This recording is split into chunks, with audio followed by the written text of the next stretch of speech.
In that movie, when they were in this mental hospital. How many fingers do you see? Stop sneaking up on me like that. How many? 4. 4? 4? Another idiot. Well, there was this guy running around asking, how many fingers do you see? And everyone replied, 4. I see 4 fingers. And it drove this man crazy. I mean, he wanted people to look through the problem and maybe be able to see 8 fingers. Because everyone would always reply 4.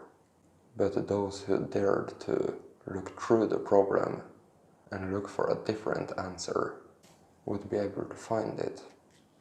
And what this was all about is that if you have a problem, that problem could be represented as a cloud between you and what you ultimately want to achieve, which could be represented as the sun. And if you look straight at the problem, or the cloud, or the 4 fingers in this case, well, then all you will have and all you will focus on are the cloud or the problem.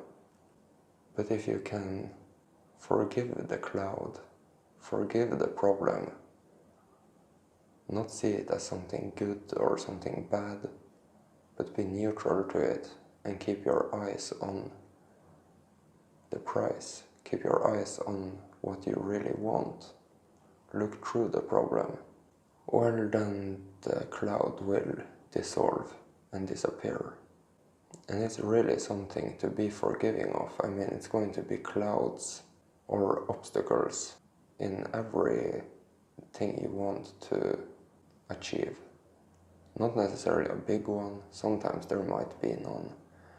But if there is a cloud, it's not something to get upset about.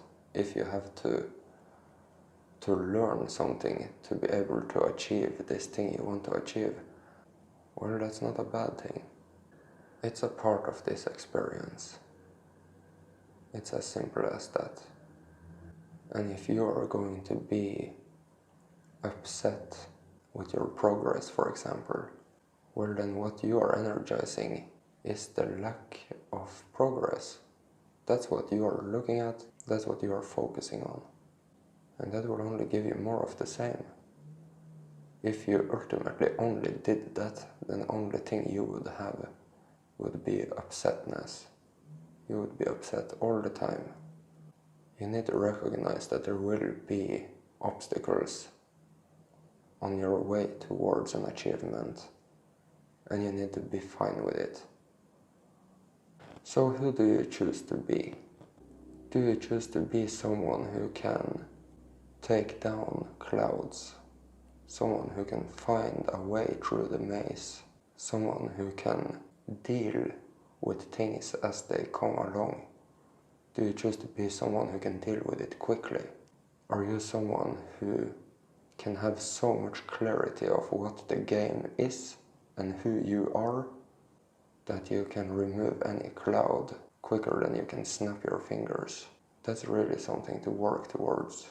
Because if you want to achieve great things in this life, you will encounter a lot of clouds. And how do you deal with these clouds? How do you perceive them? Be someone who can deal with them. Be someone who can deal with them quickly.